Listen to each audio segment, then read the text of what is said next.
সবাইকে জয় যিশু। ঈশ্বরকে ধন্যবাদ দিই আজকের আরেকটি সুন্দর সুযোগ করে দেওয়ার জন্য। আর এই সুন্দর সময়ে সমস্ত বিশ্বাসীদেরকে আমি প্রভু যিশু নামে স্বাগত জানাই। আজকে ঈশ্বরের বাক্য থেকে একটা সুন্দর বিষয় নিয়ে আমি আলোচনা করব। আমি বিশ্বাস করি আজকের এই বাক্যের মাধ্যমে আপনি উৎসাহিত হবেন। যদি আপনি দুঃখ কষ্টের মধ্যে থাকেন, আপনি প্রভুর বাক্য থেকে সান্ত্বনা লাভ করবেন এবং আপনি অন্তর থেকে শক্তি লাভ করবেন। পবিত্র আত্মা সেই শক্তি আপনার জীবনে দান করবেন, আমি বিশ্বাস করি। আজকে আমি ঈশ্বরের বাক্য থেকে যে বিষয়টি নিয়ে আলোচনা করব, আর সেটি হচ্ছে দুঃখের সময় প্রার্থনা করুন। দুঃখের সময় প্রার্থনা করুন। যাকব তার 5 অধ্যায় 13 পদে লেখা রয়েছে, তোমাদের মধ্যে কেহ কি দুঃখ ভোগ করিতেছে, সে প্রার্থনা করুক। এখানে ঈশ্বরের বাক্য আহ্বান করছে, যারা দুঃখের মধ্যে আছে তারা প্রার্থনা করুক, প্রার্থনা করুক। আজকে প্রিয় বিশ্বাসী, আপনি কি দুঃখের মধ্যে আছেন? বিভিন্ন ধরনের দুঃখ কি আপনার জীবনে রয়েছে? হ্যাঁ, আমরা এই জগতে থাকলে অনেক ধরনের দুঃখের মধ্যে থেকে আমাদের প্রত্যেকটা দিন অতিবাহিত করতে হয়। কেউ অর্থ সংকটের জন্য, কেউ অসুস্থতার জন্য, কেউ পারিবারিক সমস্যার জন্য, কেউ জীবনে বিভিন্ন পরীক্ষার মধ্যে পড়ে আছেন তার জন্য, কোনো সম্পর্কজনিত কারণের জন্য, স্বামী স্ত্রীর মধ্যে হতে পারে, সন্তানদের মধ্যে হতে পারে। বিভিন্ন মানসিক দুঃখ, বিভিন্ন দুঃখ আমাদের জীবনে পূর্ণ হয়ে থাকে। আর আমরা বিভিন্ন দুঃখের মধ্যে থেকে যাই, আমরা হতাশ হয়ে যাই, নিরাশ হয়ে যাই। আমরা ঠিক বুঝতে পারি না যে এই দুঃখ থেকে আমরা কি করে বেরোবো, কি করে আমরা এই অবস্থাকে পরিবর্তন করব, কি করব, আমাদের করণীয় কি। আমরা অনেক সময় ভেঙে পড়ি, আমরা হতাশ হয়ে যাই, নিরাশ হয়ে যাই। প্রিয় বিশ্বাসী, ঈশ্বরের বাক্য এরকম ব্যক্তিদেরকে আহ্বান করছে, কেউ কি দুঃখ ভোগ করিতেছে, কেউ কি দুঃখ ভোগ করিতেছে, তাহলে সে প্রার্থনা করুক। আজকে প্রভুর আহ্বান, প্রিয় বিশ্বাসী, যদি আপনার জীবনে দুঃখ থাকে, যে কোনো দুঃখ যদি থাকে, আজকে প্রভু আপনাকে আহ্বান করছেন, আপনি প্রার্থনা করুন। কেন প্রার্থনা করতে বলা হচ্ছে? তার কারণ প্রার্থনার মাধ্যমেই আপনার দুঃখের অবসান ঘটতে পারে। প্রার্থনার মাধ্যমেই আপনি আপনার অবস্থাকে পরিবর্তন করতে পারেন। আর সেই জন্য ঈশ্বরের বাক্য এক সম্ভাবনাময় বিষয় নিয়ে আমাদেরকে আহ্বান করছে যে কেউ কি দুঃখ ভোগ করিতেছে, তাহলে সে প্রার্থনা করুক। আজকে প্রিয় বিশ্বাসী, আপনার জীবনে কি দুঃখ আছে আমি জানি না, ঈশ্বর জানেন আর আপনি জানেন। আর ঈশ্বর চান যেন আপনি সেই দুঃখের মধ্যে থেকে বেরিয়ে আসতে পারেন, যেন আপনার দুঃখ আনন্দে পূর্ণ হতে পারে। আর সেই জন্য ঈশ্বর আহ্বান করছেন, কেউ কি দুঃখ ভোগ করিতেছে, তাহলে সে প্রার্থনা করুক। আজকের আপনি নিরাশ না হয়ে, হতাশ না হয়ে, আপনি প্রভুর আহ্বানে সাড়া দিন। আপনি প্রভুর কাছে এগিয়ে আসুন, আর আপনার প্রত্যেকটি দুঃখ, ব্যথা, কষ্টের জন্য আপনি ঈশ্বরের কাছে প্রার্থনা করুন। আর দেখুন তাতে কি হয়। ঈশ্বরের বাক্য আমাদেরকে বলে, যদি গীত সংগীতা 50-15 আমরা পড়ি, আর সেখানে লেখা রয়েছে, আর সংকটের দিনে আমাকে ডাকিও, আমি তোমাকে উদ্ধার করিব, ও তুমি আমার গৌরব করিবে। ঈশ্বর তিনি বলছেন যে সংকটের দিনে আমাকে ডাকিও। ঈশ্বর তিনি আবারও আমাদেরকে আহ্বান করছেন, সংকটের দিনে আমাকে ডাকিও। ঈশ্বর চান আমাদের ব্যথায়, আমাদের কষ্টে, আমাদের দুঃখে, আমাদের ক্লেশে, আমাদের তাড়নার মধ্যে ঈশ্বর চান আমাদের পাশে দাঁড়াতে। ঈশ্বর চান আমাদের সঙ্গ দিতে। ঈশ্বর চান আমাদেরকে শক্তিযুক্ত করতে। ঈশ্বর চান আমাদেরকে তুলে ধরতে। আর সেই জন্য তিনি বলছেন, সংকটের দিনে আমাকে ডাকিও। আমাকে ডাকিও মানে প্রার্থনা করো। সংকটের দিনে আমার কাছে এসো আর আমার কাছে প্রার্থনা করো। ঈশ্বর বলছেন, আমি তোমাকে উদ্ধার করিব। Hallelujah, hallelujah. কি প্রতিজ্ঞা ঈশ্বরের, কি প্রত্যাশা ঈশ্বরের। ঈশ্বর বলছেন, আমি তোমাকে উত্তর দেব। প্রিয় বিশ্বাসী, আপনার সংকট থেকে বেরোবার জন্য ঈশ্বর উত্তর দেবেন। আপনার প্রার্থনাগুলো যখন তুলে ধরবেন, ঈশ্বর উত্তর দেবেন।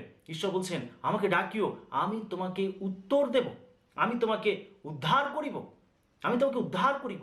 তিনি সকল সংকট থেকে তিনি আমাদেরকে উদ্ধার করবেন, তিনি প্রতিজ্ঞা করছেন।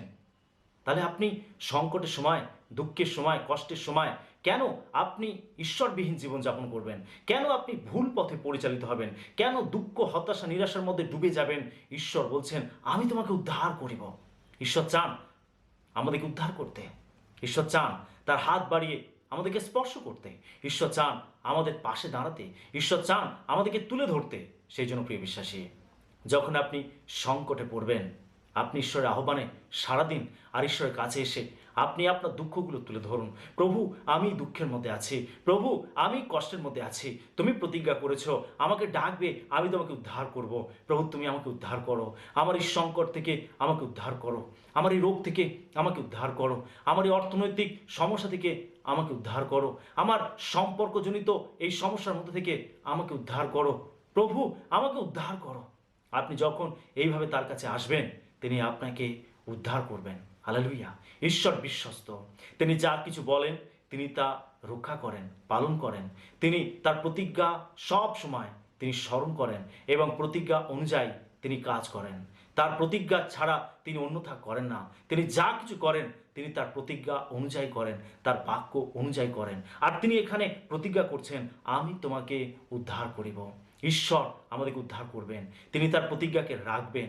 প্রিয় বিশ্বাসী, সেই জন্য আপনার দুঃখের সময় আপনি ঈশ্বরকে ডাকুন। ঈশ্বর আহ্বান করছেন আমাদেরকে যেন আমরা দুঃখের সময় তাকে ডাকি, অর্থাৎ প্রার্থনা করি।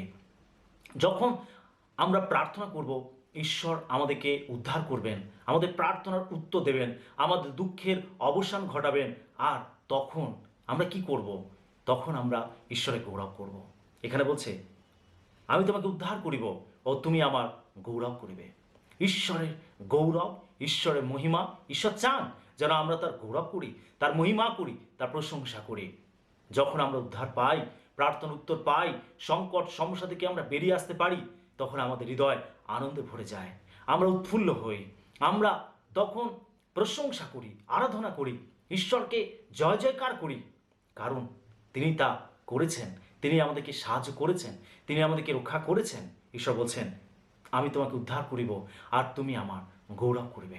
প্রিয় বিশ্বাসী, আপনি সেই সময় ঈশ্বরের গৌরব করবেন, ঈশ্বরের মহিমা করবেন। এটাই তো ঈশ্বর চান। ঈশ্বর চান তার মহিমা পেতে, ঈশ্বর চান তার গৌরব পেতে।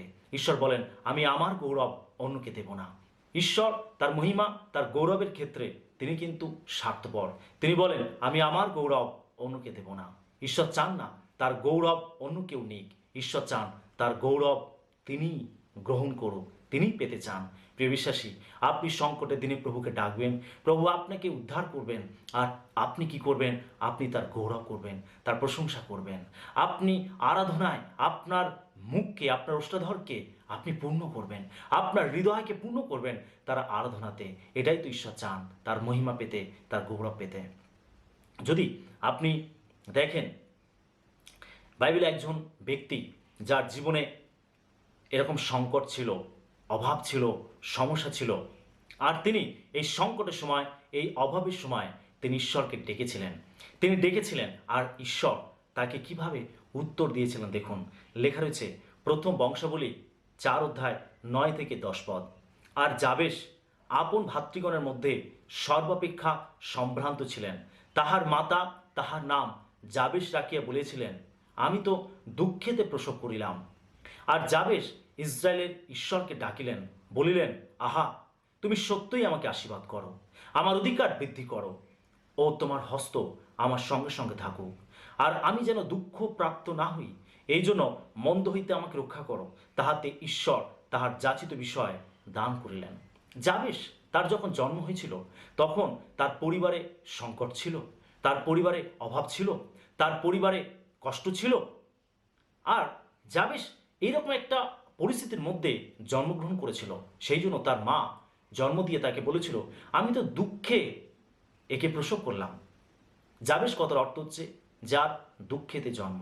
কিন্তু দেখুন, যাবেশ দুঃখের মধ্যে জন্মগ্রহণ করলেও একটা সময় এসেছিল যখন যাবেশের অবস্থার পরিবর্তন হয়েছিল। বাইবেল বলছে, আর যাবেশ ইসরায়েলের ঈশ্বরকে ডাকিলেন, আর ঈশ্বর তিনি তাকে আশীর্বাদ করলেন এবং তার অবস্থাকে পরিবর্তন করলেন। যাবেশ তার সংকট, তার সমস্যা, তার ক্লেশ, তার কষ্টের সমাধান পেয়েছিল প্রার্থনার দ্বারা। যাবেশ প্রার্থনা করেছিল, তার অবস্থা পরিবর্তন হয়েছিল প্রার্থনার দ্বারাই। সেই ঈশ্বরকে ডেকেছিল আর ঈশ্বর তিনি তার অবস্থাকে পরিবর্তন করেছিলেন। আর বাইবেল বলে তিনি তার ভ্রাতাদের মধ্যে সম্ভ্রান্ত হয়েছিলেন, তিনি সম্ভ্রান্ত হয়েছিলেন। তার নাম যশ খ্যাতি হয়েছিল। ঈশ্বর তাকে সেই গৌরব, সেই মহিমা দিয়েছিলেন। ঈশ্বরের বাক্যতে লেখা রয়েছে, সে আমাকে আসক্ত, তর জন্য আমি তাকে বাঁচাইব, আমি তাকে উচ্চ স্থাপন করিব, আমি তাকে গৌরবান্বিত করিব, কারণ সে আমার নাম জ্ঞাত হইয়াছে। সমস্ত গৌরব মহিমা ঈশ্বরের কাছ থেকে আসে, সম্মান ঈশ্বরের কাছ থেকে আসে। যদি আমরা ঈশ্বরের সঙ্গে সঠিক সম্পর্কের মধ্যে থাকি, সত্যি যদি আমরা তাকে ভালোবাসি, তাকে প্রেম করি, তার উপরে আস্থা রাখি, বিশ্বাস করি, তার বাক্য মতো জীবনযাপন করি, তাহলে ঈশ্বর কিন্তু আমাদেরকে মহিমা দেন, গৌরব দেন, ঈশ্বরের কাছ থেকে আসে। আর ঈশ্বর যাবেশকে সেই মহিমা দিয়েছিলেন, সেই গৌরব দিয়েছিলেন। তার অন্যান্য ভাইদের থেকে তিনি সম্ভ্রান্ত হতে পেরেছিলেন। ঈশ্বর তাকে উচ্চে পদান্বিত করেছিলেন। প্রিয় বিশ্বাসী, যখন আমরা ঈশ্বরের সঙ্গে সঠিক সম্পর্কে থাকি, দুঃখ ব্যথা কষ্টের সময় আমরা প্রভুর সঙ্গে থাকি, প্রভুকে ডাকি, আর তিনি আমাদেরকে উদ্ধার করেন, তিনি আমাদেরকে গৌরব মহিমা দেন, সম্মান দেন। লোকেরা দেখতে পায় আমাদের পরিবর্তন, লোকেরা দেখতে পায় আমাদের জীবনের উন্নতি, লোকেরা দেখতে পায় যে সমস্যার মধ্যে থেকে আমরা কিভাবে বেরিয়ে আসলাম। তখন লোকেরা কিন্তু অবাক হয়, চমকিত হয়। তারা ভাবে যে সত্যি এদের জীবন সুন্দর, সত্যি এরা যেভাবে চলে, এরা যেভাবে ঈশ্বরকে ডাকে, বিশ্বাস করে, আর সত্যি আমরা যদি করতে পারি, আমরা যদি এদের মধ্যে হতে পারি। অনেকের মধ্যে এরকম ইচ্ছা জাগে। যখন আমাদের জীবনের পরিবর্তন হয়, আমাদের অবস্থার পরিবর্তন হয়, যখন আমরা টিকে থাকি, লড়াই করি এবং আমরা জয়লাভ করি, তখন কিন্তু যারা দেখে দুঃখের সময় আমাদের অবস্থা, তারা দেখে আমাদের পরিবর্তনটাও, এবং ঈশ্বরের গৌরব, ঈশ্বরের মহিমা আমাদের জীবন দ্বারা প্রকাশ পায়। অন্য লোকেরাও আমাদের দ্বারা, আমাদের মাধ্যমে তারাও কিন্তু ঈশ্বরের সান্নিধ্য লাভ করতে পারে। প্রিয় বিশ্বাসী, সত্যের ঈশ্বরকে অন্যেরাও জানতে পারে যখন আমরা ঈশ্বরের সঙ্গে সঠিক সম্পর্কে থাকি। যাবেশ তার সংকটের সময় ঈশ্বরকে ডেকেছিল, আর ঈশ্বর তাকে উত্তর দিয়েছিলেন, এবং তিনি তাকে সেই জায়গাতে তুলে ধরেছিলেন যেখানে তার জীবনে মহিমা এসেছিল, গৌরব এসেছিল। তিনি সম্ভ্রান্ত হতে পেরেছিলেন, সমস্ত ভাইদের থেকে তিনি সম্ভ্রান্ত হয়েছিলেন।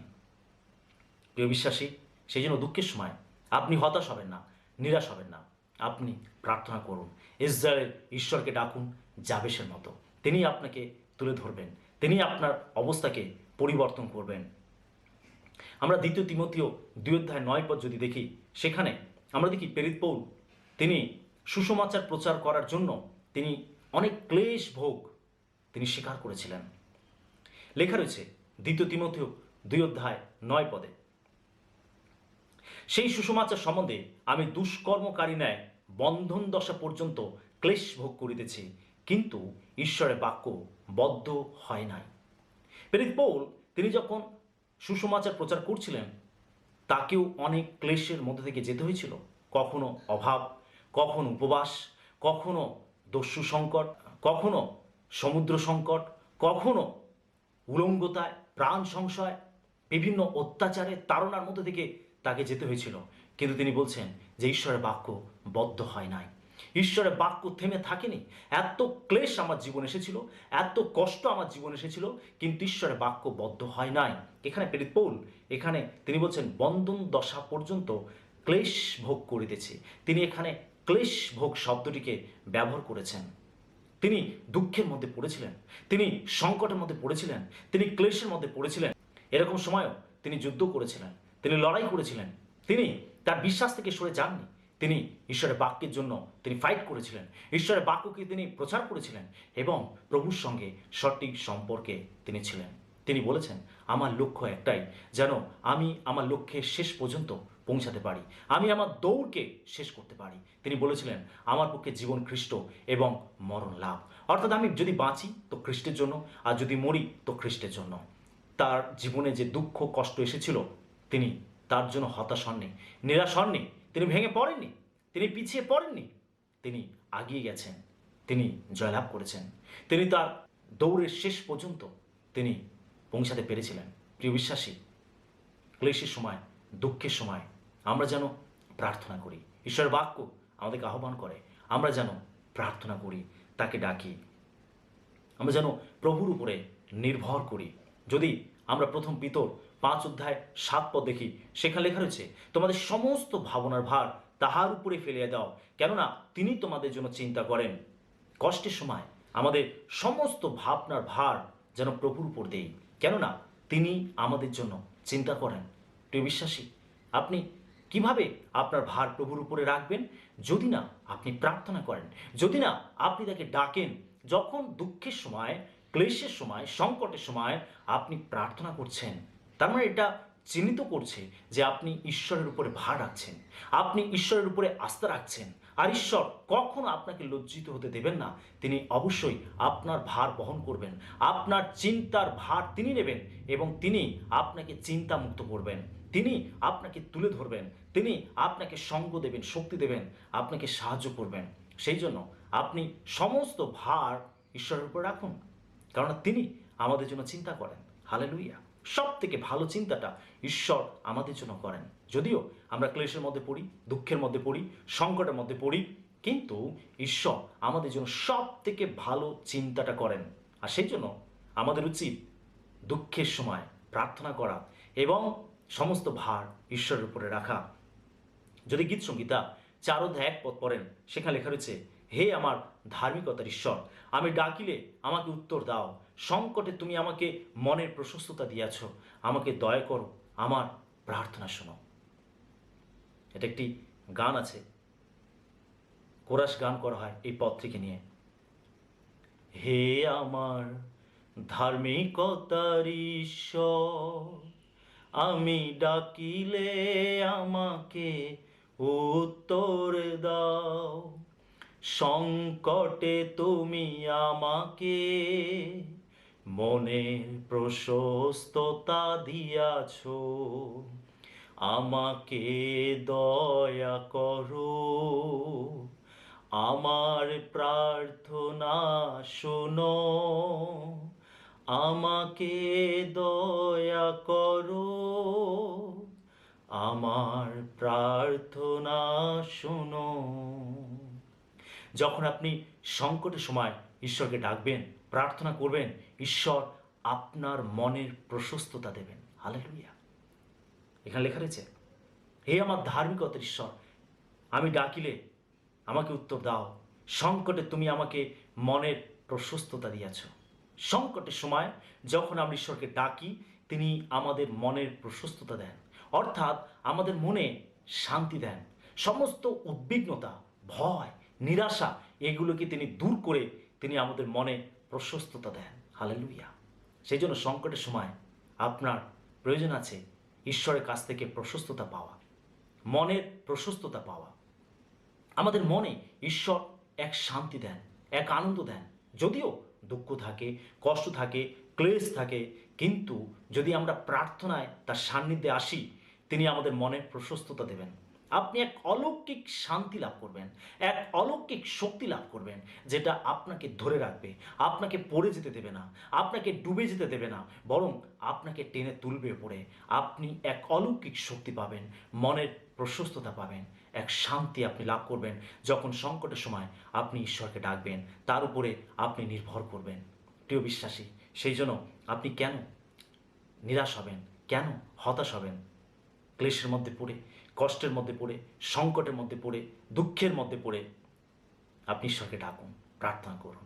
ঈশ্বর আহ্বান করেন, সংকটের সময় আমাকে ডাকিও।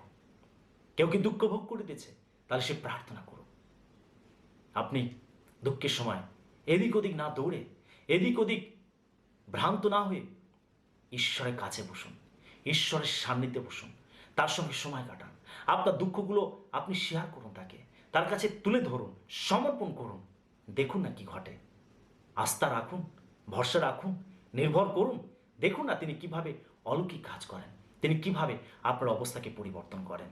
Hallelujah, hallelujah. সংকটের সময় যদি আমরা প্রার্থনার মাধ্যমে আমাদের কষ্টের ভার ঈশ্বরের উপরে দিই, তাহলে তিনি আমাদের সত্যি প্রকৃত শান্তি দান করবেন। যদি আপনি গীত সংগীতা 107-6 পদ দেখেন, 8 পদ দেখেন, 13 পদ দেখেন, 19 পদ দেখেন, 28 পদ দেখেন, সেখানে লেখা রয়েছে, ইসরায়েলরা যখন তারা মিশর থেকে বেরিয়ে কনান দেশের উদ্দেশ্যে যাচ্ছিল, তারা রাস্তার মধ্যে বিভিন্ন জায়গাতে তারা সংকটের মধ্যে পড়েছিল, আর তারা ঈশ্বরকে ডেকেছিল।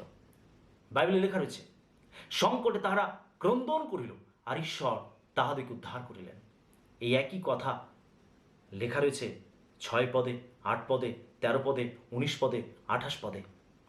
বারে বারে তারা যখনই সংকটে পড়েছে, তারা ঈশ্বরের কাছে ক্রন্দন করেছে, ঈশ্বরকে ডেকেছে।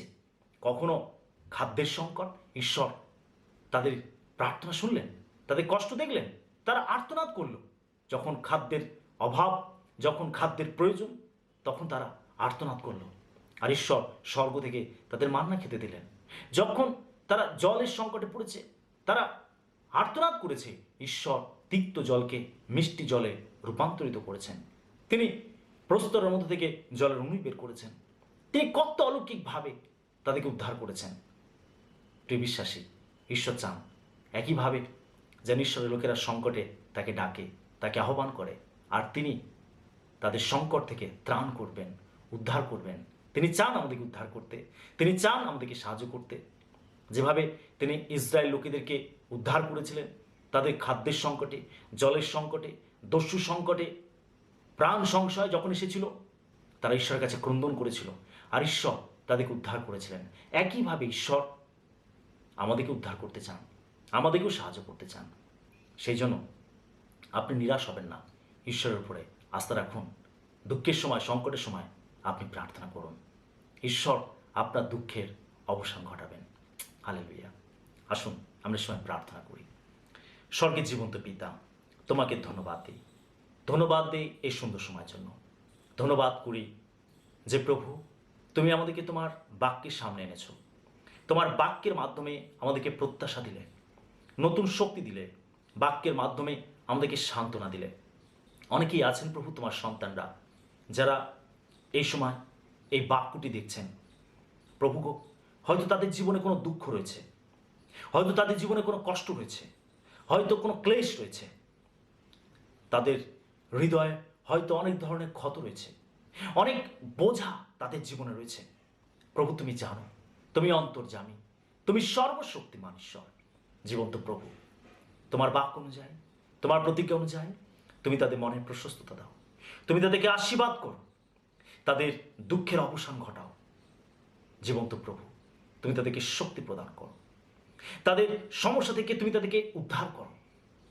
তুমি বলেছো সংকটে আমাকে ডাকবে, আমি তোমাদেরকে উদ্ধার করব, আর তোমরা আমার গৌরব করবে। জীবন্ত প্রভু, এই সময় যদি কেউ তোমাকে ডাকছে প্রভু গো, তুমি তাদের সংকটের সমাধান করো, তাদেরকে তুমি উদ্ধার করো, এবং তুমি তাদের জীবনে অলৌকিক কাজ করো প্রভু যিশুর নামে। তাদের হৃদয়ের ক্ষত বেঁধে দাও, তাদের চোখের জল মুছে দাও, তাদের সমস্ত ভার তুমি তুলে নাও প্রভু। তোমার বাক্যতে লেখা রয়েছে, সমস্ত ভাবনার ভার তাহার উপরে ফেলিয়ে দাও, কেননা তিনি তোমাদের জন্য চিন্তা করেন। প্রভু, তুমি আমাদের জন্য চিন্তা করো। তাই প্রভু, এই সময় তোমার সন্তানরা যারা প্রভু এখন রয়েছে প্রভু এই বাক্যের মধ্যে, প্রভু তুমি তাদেরকে আশীর্বাদ করো, তাদের সমস্ত বোঝা তুমি তুলে নাও, তাদের সমস্ত ভাবনার ভার তুমি তুলে নাও। যদি কেউ অসুস্থ রয়েছে, যদি কেউ অর্থ সংকটে রয়েছে, যদি কেউ পারিবারিক সমস্যা রয়েছে, যদি কেউ জীবনে কোনো রকম কঠিন পরিস্থিতির মধ্যে পড়ে রয়েছে, এই সময় তোমার হাত বাড়ি তুমি তাদেরকে টেনে তোলো। এই সময় তুমি তোমার হাত বাড়ি তাদেরকে তুমি স্পর্শ করো। এই সময় তুমি তাদেরকে উদ্ধার করো তোমার প্রতিজ্ঞা অনুযায়ী। প্রভু, তুমি তাদের জীবন অলৌকিক কাজ করো যিশু নামে। তাদের দুঃখ থেকে তারা যেন বেরোতে পারে, তুমি সেই আশীর্বাদ তাদেরকে দান করো। তুমি যে জীবন্ত, তুমি যে দয়ালু, তুমি যে প্রেমিক ঈশ্বর, যেন তোমার সন্তানরা তা লাভ করতে পারে। ধন্যবাদ প্রভু। বিশ্বাস করি তুমি প্রার্থনা শুনলে, বিশ্বাস করি তুমি আশীর্বাদ করলে, অনুগ্রহ দিলে প্রভু। তোমাকে ধন্যবাদ দিই। এই প্রার্থনা প্রভু যিশুর নামেতে চাই, amen. Hallelujah, praise the lord. ঈশ্বর আমাদের সবাইকে আশীর্বাদ করুন।